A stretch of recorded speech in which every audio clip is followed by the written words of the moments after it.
Welcome to Emotions and Stories. All love stories don't end with they lived happily ever after. And our today's story is about the after. So let's begin today's story when love faded with fortune. Rajiv Malhotra had once been the kind of man whose laughter filled a room.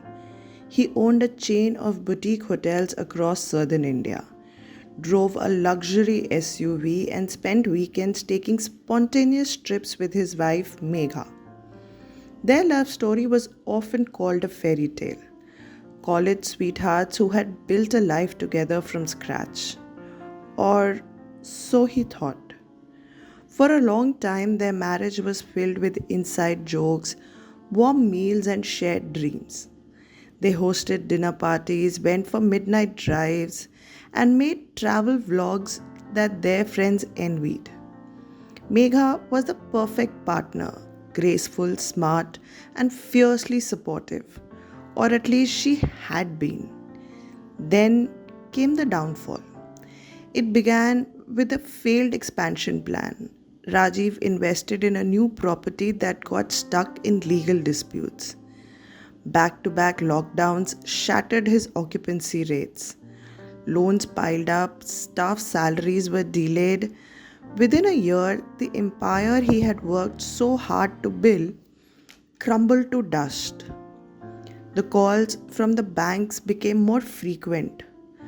Cars were sold, the house was mortgaged, and for the first time in their 10-year marriage, the silence between Rajiv and Megha grew louder than their conversations.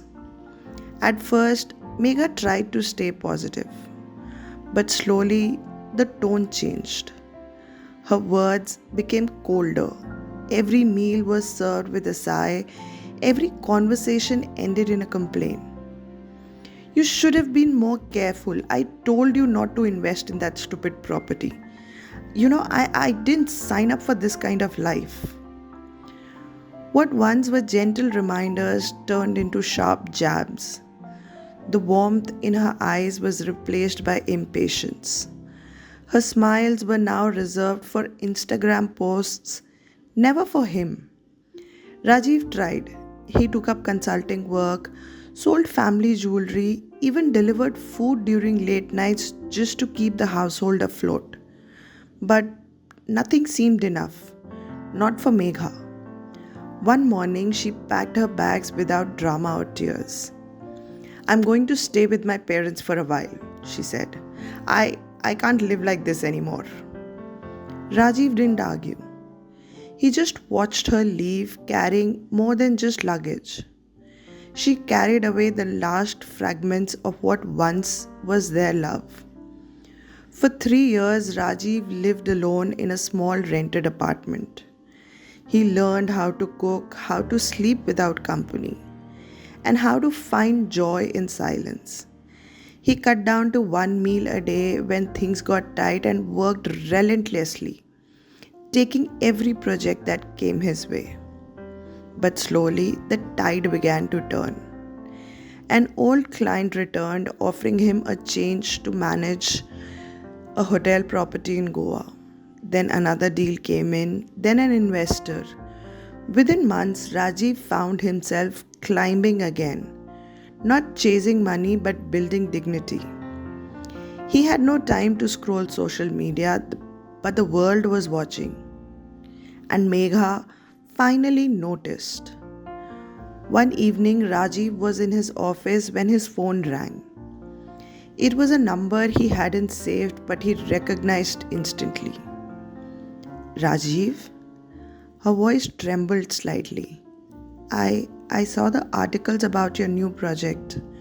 I'm proud of you. He didn't say much. Over the next few days, she called more often, texted, sent photos from their old trips, talked about how she missed him, how she missed them. And finally, one evening she said, Can we meet? I was thinking maybe I should come back. Rajiv looked at the phone for a long time. then replied calmly but firmly, "No, Megha, that door doesn't exist anymore." She was quiet, caught off guard. "I waited," he said, "through nights with no food, through days where the world laughed at me. I hoped you would come, not for the riches, but to hold my hand. But you were never there." "Rajiv, I didn't know how to." He interrupted her gently. "It's okay. I understand now. Some people are with you only during the celebrations, not through the silence that follows the music. I've made peace with that. But but Rajiv, I still love you," Megha said. "I don't doubt that," he replied. "But I've learned that love without friendship, respect, and patience is just a temporary feeling. And I don't want temporary anymore." The call ended. That night, Rajiv sat on the balcony of his new apartment overlooking the sea, alone but not lonely. He smiled, not with bitterness but with understanding. Life had taken away his fortunes once, and along with it, had taken away his illusions. But it had returned. Not just the money, but something far more valuable: clarity. He raised a toast to himself, not to success, but to survival. I hope you enjoyed today's story. Do let us know in the comments what you think about it. Thank you.